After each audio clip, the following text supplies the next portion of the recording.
So my hope is that this doesn't become a longer funk, because I actually have written dot points for various topics that I want to touch on. But I wanted to give, it's the end of the year, I wanted to give some kind of year in review, because a lot of things have happened this year, and I wanted to link some of them, decompress some of them, and talk a little bit about my own thinking through this whole process. The first dot point I have is associated with the Doug Rushkoff talk that I attended in San Francisco in February. And Doug has diverged very greatly from my life in some regard. I mean, he seems to be writing about things that are happening in my life in some way, but his narrative is just really very curious. And I mean, historically, that's the reason I started communicating with Doug, and that's how he knows about my work, because I have, continued to do my own stuff independent of whatever he's decided to write. But it was very interesting to go and see him talk, because it reiterated to me that my path is completely different. And people that follow folks like Doug embody so much mythology. And I think in order to have a narrative, you need to have a coherent narrative. And thus, a lot of the grit, a lot of the detail, a lot of the things that make these things decidedly incoherent, you just have to lose. And that's really what Doug Rushkoff does in his writing. He provides a narrated path through a series of things where if you acknowledge additional difficulties through the way, it would be a much more interesting and perhaps slightly tortured journey. So going and seeing his talk reiterated the whole Democrats, uber alles nonsense, which probably is going to be a driving force in getting me out of this country, because quite frankly, I think the whole nature of, discourse in this kind of environment is not good.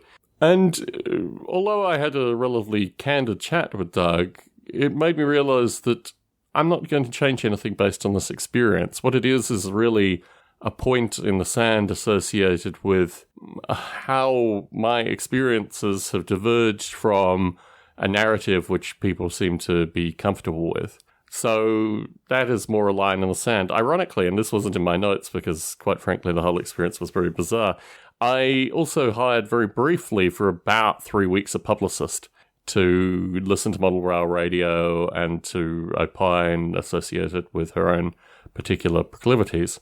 It was a very curious experience. It made me realize that you can throw money at something and have a very negative experience, which seems to be part of the narrative associated with this year. But yeah, it just made me realize that finding the wrong person and paying the wrong person doesn't actually get you any publicity. And all it did really was reinforce the fact that this complexity problem that I've talked about in the previous Long Funk, that's a very real thing. Like, once you have more information, once you have more ideas, more what have you, distilling that down into something that is marketable is actually a very challenging problem. And if you don't have people that are really nuanced and understanding associated with the details, you're going to end up with the circumstance that I ended up with, which is basically this person was unemployable. So I did wonder, maybe it's like if I started with 10x or 100x the amount of money that I was putting into this publicist thing, whether it would have been a better experience. My perspective is it was the wrong person, it was perhaps the wrong time, it was the wrong framing, and this individual just managed to irritate me from the very initial correspondence. So working on from that point was not positive. I mean, she was positive associated with the idiot. Let's just call him an idiot. What else do you describe him as? I've got all these wonderful euphemisms for the guy, but anyway, she was very sympathetic to the idiot, which is a good start. You're not going to get very far with me if that's your entryway. And everything following that was just very curious, and, she'd argue points where really I wanted her assistance rather than her arguments. And it was arguments where she wouldn't do things. So, an example of this, I said, well, can we reintroduce Noble Ape? Can we create some framing? And she said, I don't do that. I only do stuff that is new. And you've been doing Noble Ape for 22 years. I'm like, well, okay, that's a good point. But do you think Noble Ape has been embodied in any way in the public consciousness? Do you think that's something that might be something that's new that can be put out there? No, that's not what I do. Okay, so clearly, just through that example, you should understand this was not someone I could continue to work with. So that was that. The Rushkoff talk, the publicist thing. I went to Australia and New Zealand. I met a couple, 3 actually, great uncles, which was wonderful, and various family members who I hadn't met in New Zealand. But the whole trip was really tumultuous in terms of just my general lack of sleep and a wide variety of other factors. And it fits into a circumstance which has been echoed through this year, where you pay quite a bit of money for an experience, and then based on a series of factors that you have no control over, in fact, just I don't want to use the term malicious intent, but just the lack of forethought of a number of other individuals in the process, this experience becomes less than ideal. And that was really the circumstance with the Australia and New Zealand trip. There were a bunch of things that came up with work. There were a whole series of circumstances which changed what could have been a really positive trip into something that was nice to meet people, but actually the fabric of the trip was very curious and a bit bizarre in a number of points. And these were points that I had no control over, but things that I'm going to take as future feedback, let's just say, for additional trips. And, it was nice to see Adelaide again. I really feel very disappointed that I didn't spend a lot of time in Adelaide, because it was a place that was so central to me growing up, and the time that I did spend there uninhibited was really very important to me. So really a day and a bit of very limited circumstances. So my view is, in the next 5 years, I've got to spend at least a week in Adelaide. That's the commitment I've made from that trip. When I returned from Australia, I had a former friend of mine who was coming to stay with us for 3 months. He lasted about 2 weeks. This is another circumstance where, having paid for a lot of stuff and organised a lot of stuff, the behaviour of another individual beyond your control impacts the circumstance greatly. And in this case, he is just an alcoholic. I mean, I've known he's an alcoholic for a long period of time, but last time he came and stayed with us, he was kind of a quiet alcoholic, and this time he came and stayed with us and he was a considerably more, I don't know how one would describe it. I mean, he did a variety of things. He rearranged the house. He didn't sleep the same hours we slept, so you'd come downstairs in the morning and the house would be completely rearranged. When I say completely rearranged, I mean quite completely rearranged. And he broke a bunch of stuff and he did a bunch of things that were just not really acceptable, and then the whole thing digressed very rapidly. And I realized through this period of time that this was someone who I had spent a lot of time actively promoting and doing a bunch of different things for. All he had for my time and energy was just a bunch of anger, really profound anger, which came out more after he left, but certainly while he was here as well. And the whole thing was just really quite disturbing. And it made me realize my framing of friendship has been something which has been very curious and not really about mutual friendship. It's about me doing a bunch of things for people and then just seeing what happens. So that was a curious experience. I then released some music on June 13th. I released June 13th, This Is Noble Ape, I think was the name of the track, and a bunch of other little bits and pieces. This is the first part of 2 parts associated with releasing perhaps slightly too little music, but also releasing music into an intellectual property rights assault, which I'm going to talk a little bit more about further through this podcast. But that it was an interesting experience in part. It was something I felt distinctly uncomfortable about, and the whole experience actually was in response to this very aggressive intellectual property rights assault. So I don't know what more I can really say about it, aside from the fact that it was framed in this circumstance.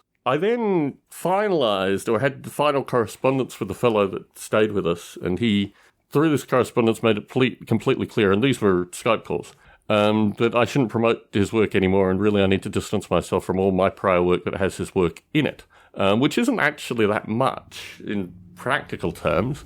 In writing terms, it's probably the entirety of Field of Chaos. It's half a dozen tracks. I released a censored, for want of a better term, a series of tracks with his audio explicitly removed, which is called Witness Protection, which is the tracks that he was in with his stuff removed. And that is what I'm going to work with going forwards. It's very curious to have a substantial part of one's life censored because of the disturbed acts of an individual who probably wouldn't have any, he doesn't have any meaningful means of doing anything. I just don't want to be associated with this thing. And it really irked me and rubbed me the wrong way. And the whole experience was kind of a bit bizarre. But yeah, so that's a bunch of my intellectual property that I'm not going to continue to promote, but still is out there. If people want to read these things, it's still there. The music, I think, probably after a 5-year period, when it gets out of the first re-releasing window, I'll just drop all the old music and work on the witness protection, or maintain the witness protection versions only. So you've got about 4 years to listen to that music before it disappears. But yeah, it was a very strange experience because he was someone who I'd literally my entire life spent bent over backwards trying to placate and make sure that he was happy and all this kind of stuff. And he was just a really unhappy, nasty individual, which I kind of knew, but just came through in spades, and it was just really disturbing and just disgusting. And a bunch of the stuff that he said to me was really just reprehensible. And I just thought, well, this is garden variety Australian alcoholism at its best. So that was really that. We took a trip to Washington, D.C. to attend the O-Scale National Convention, which is a train convention in D.C. And I didn't speak at this conference, which made it a lot easier to attend. And when I go to train things, I don't really attend the whole thing. I treat it piecemeal. Attended a bunch of layout tours, which I did by myself, which was really interesting to see what O-Scale in the wild is. O-Scale, nominally, in terms of what's popularly known as the Line L, it's the Line L size of trains. But this is actually, I think, the two-rail O-Scale convention, which are the people that take that size of trains but remove the central Line L track and make it look like a regular railroad, but just a bit larger than the HO scale. In fact, double the HO scale size. So they're interesting folk. A bunch of older gentlemen, caught up with a wide variety of people who I know through the podcast, which was really nice, and met a bunch of people, which was nice as well. Out of the two conventions I attended, this one was slightly better because there was no actual emotional baggage associated with that. Also through the year, we had the house worked on. We had basically 3 months of no secure accommodation, or at least no reliable accommodation. And I think for both my wife and I, we both took different things from this. For me, I doubled down on my productive efforts once we got the electricity back. But also, there's a theme associated with living in this part of the world which is associated with abuse, like really quite fundamental abuse. We had a washing machine installed where the guys who installed it broke our plumbing. Like, they literally broke the taps off and things like that. I mean, they damaged our plumbing. And we had a similar experience when we had a dishwasher. Exactly the same scenario, actually, except one was inside the house and the washing machine and stuff is outside the house. But when the dishwasher was installed, the guy left so quickly he left his hat behind. And this time, the guys left so quickly, one of them dropped a pair of gloves, and I chased after him and said, "You forgot your gloves," and passed them back to him. But yeah, they just done damage. We had to get a plumber out. With the washing machine, we had to get like 3 or 4 plumbers out. Total, I think, 7 plumbers to get the washing machine going, or sorry, the dishwasher. In the washing machine case, we just got out one quite competent plumber, thankfully, in the evening and had everything up and working. But then I had to continue to deal with this company to get a refund, or at least the acknowledgement. There was a refund because we got a dryer as well, and the dryer didn't work at all. So I then went in a week later, and they hadn't done anything associated with processing the refund. In fact, what came out was just a whole series of lies. And it was really, really very curious. There's something about San Jose where it's an old-style, corrupt town. It's not Silicon Valley. It's San Jose. It's its own thing where people behave really reprehensibly and everyone's just trying to be shifty for a buck. It's just really a very different town than, Sunnyvale or Cupertino or Mountain View. I mean, these towns have different cultures. San Jose is just about rip-off, like just straight rip-off. And it really was very strange to actually, because I went back physically, I'd spoken to them on the phone maybe 3-4 times to try to organise this refund and what was going to happen with the money for the broken taps. I just wanted the delivery fee waived. I mean, the plumbing costs were $380 odd. The delivery fee was about $60. So I just said, look, just waive the delivery fee and I'm fine. They still haven't waived the delivery fee. I did thankfully get a refund because I went in associated with the dryer, but that required me to go in physically and literally be in a confrontational situation. In fact, the conclusion of the situation, the guy who sold us the machines made the point that his mother lived, 3-4 streets over. And the thing that really irritates me about these experiences is that these are people ripping off locals. They're just locals ripping off locals and being perfectly comfortable with that. I said to the guy at the end of the conversation, I said, your mother lived on, was 11th Street or 12th Street? And he said, yeah, 11th Street or 12th Street. So he wasn't, clearly he made up the bit about his mother. I said, what you do to me here, you're also doing to your mother. Making the point that if you behave this way with locals, you're just ripping off, locals. So the whole thing is despicable. His mother could be having these experiences as well. The whole notion of, local pride or whatever, it's just ridiculous. Anyway, so that was the electrical work. We're still having problems with electrical work, right? Before even starting this recording, I had to go downstairs and flick a few circuit breakers so I could start recording the podcast. So the whole thing is just a comedy. I mean, it's just an incredibly expensive comedy, which continues. I mean, it's nice to have 3-prong outlets in every room now, but I don't know, 3 months of my life and all the other additional nonsense, I don't know. Anyway, that was the electrical work. I went back to the East Coast, to New Jersey, for an NMRA, which is National Model Rail Association convention, a regional convention in New Jersey. There were many different parts to this. My experience actually with the NMRA has never been particularly good. This was a really horrible experience where when I tried to actually get in as a speaker at this particular conference, they just denied me entry. It was very, very curious. It took about half an hour to 45 minutes of just being quizzed about who I was. I said, I'm a speaker. I'm Tom Barbalet, produced identification, all this kind of stuff. They refused any of that. I went through a series of different things about, what region was I part of and, and they realized actually through the thing that they were trying to prove things that they couldn't actually prove. So the whole thing was very curious, but it was just local people, talking about San Jose, but in New Jersey, behaving just completely xenophobically and just really stupidly. And it was really very curious because the guy who organised it and his offside guy who calls into Model Rail Radio, they apologised for it, but I didn't get a refund. I got a certificate at the very end, which was nice, just thanking me.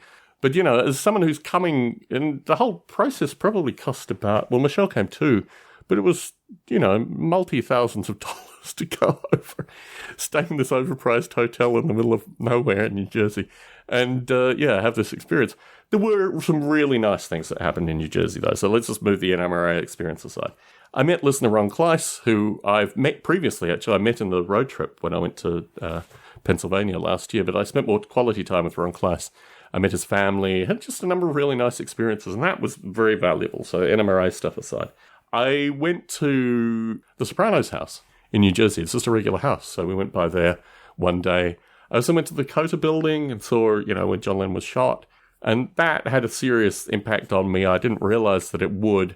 I listen to John Lennon periodically, but it has an impact on me, and to reflect on that was very poignant. And obviously with James Gandolfini as well, the Sopranos building or the Sopranos house, and we went to a few other little bits and pieces associated with Sopranos related stuff while we were there too.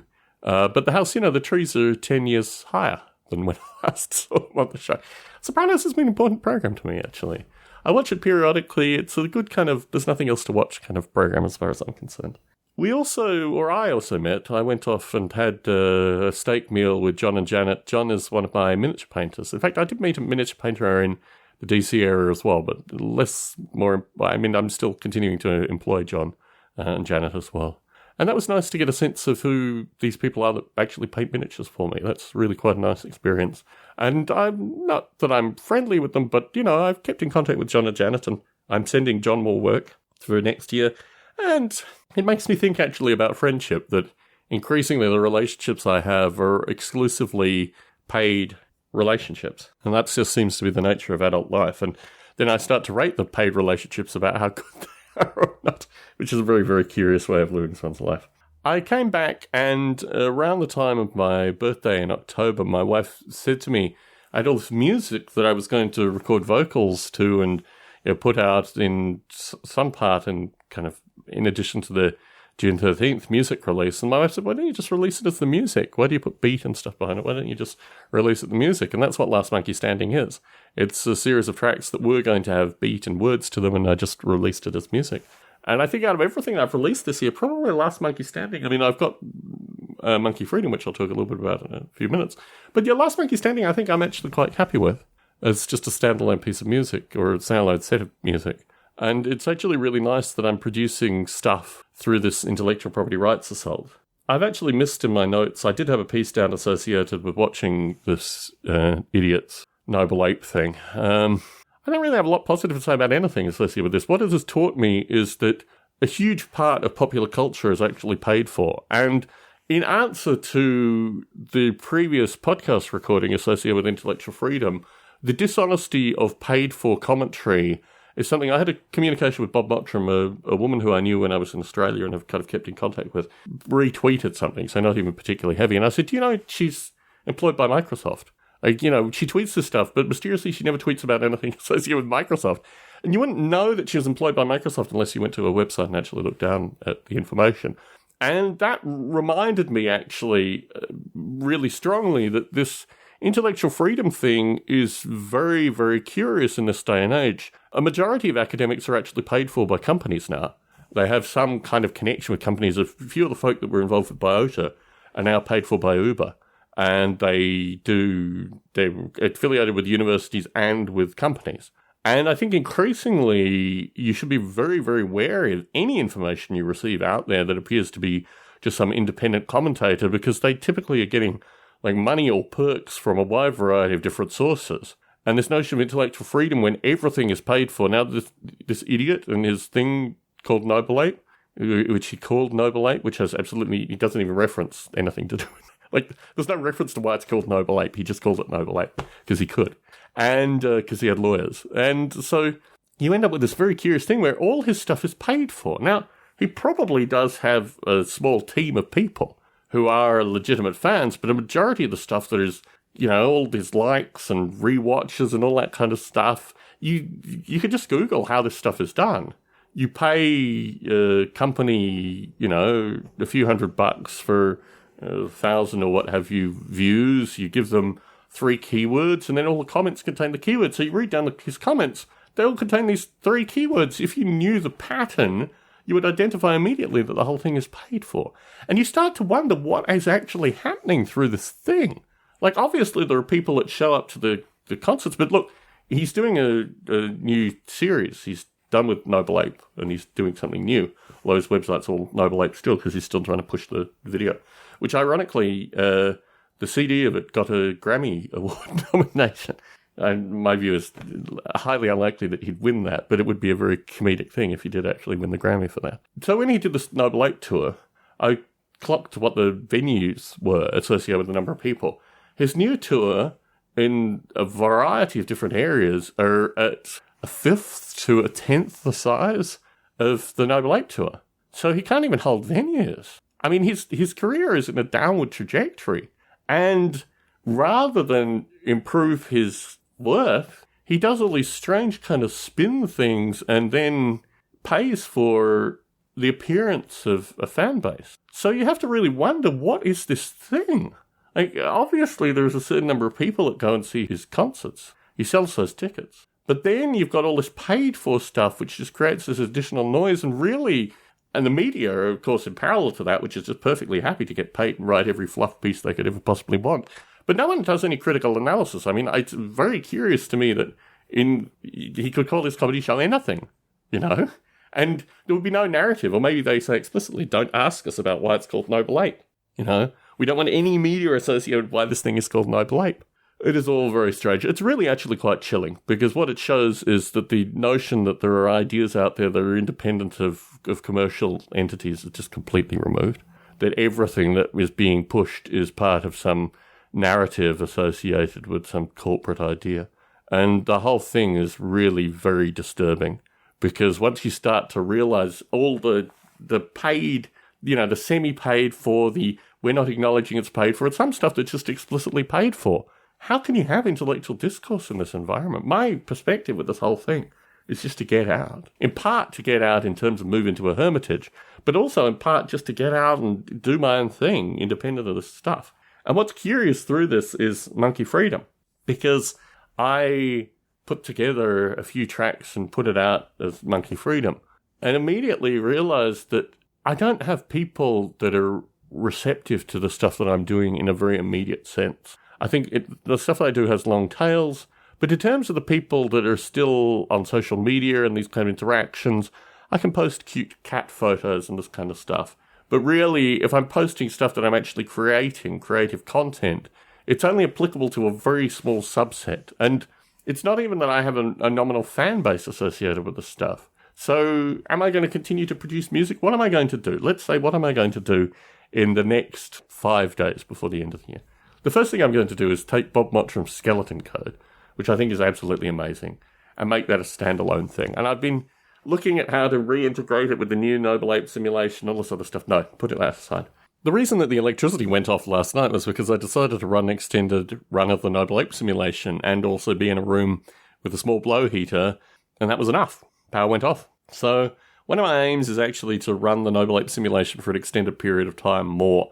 I probably need to buy a PC for that and just have a PC running in the corner doing that. Something that I wouldn't look at continuously or just be there. But, you know, coming up, I bought a laptop through the year as well to do the Windows version of it. I don't know where that thing is. The whole process associated with the electricity was so turbulent. This guy, John, on the East Coast, painted some images. I don't know where they are. Literally turned the house upside down. These things aren't here. And part of it was the plasterer left with a bunch of electrical outlets, so maybe he stole a laptop and took the box. Who knows? That was just the nature of the electrical work, was that you just had criminals basically coming through and taking stuff. So yeah, who knows what happened to that? Maybe that laptop was gone with that. But yeah, returning to aspects of Noble Ape and just getting deliverables through that thing. Now, you might have noticed through the rambling nature of this podcast that I am incredibly exhausted currently. It has been a very long year. I haven't got a lot of sleep recently. I've just been working through a bunch of things to try to make next year slightly less turbulent than this year. A lot of the impact of the stuff that I've discussed here, the emotional impact, is ongoing. I'm really reflecting very heavily associated with how to remove myself from some of these aspects. A curious footnote about this whole thing, how I remove myself from these various aspects. So, 2019 is going to be a very interesting year. There's a bunch of stuff I haven't even mentioned in 2019. I'm going to the UK, a bunch of other stuff which, if it comes together, would be absolutely life-changing. So, hopefully 2019 will be more about new awakenings and new stuff on a very interesting level.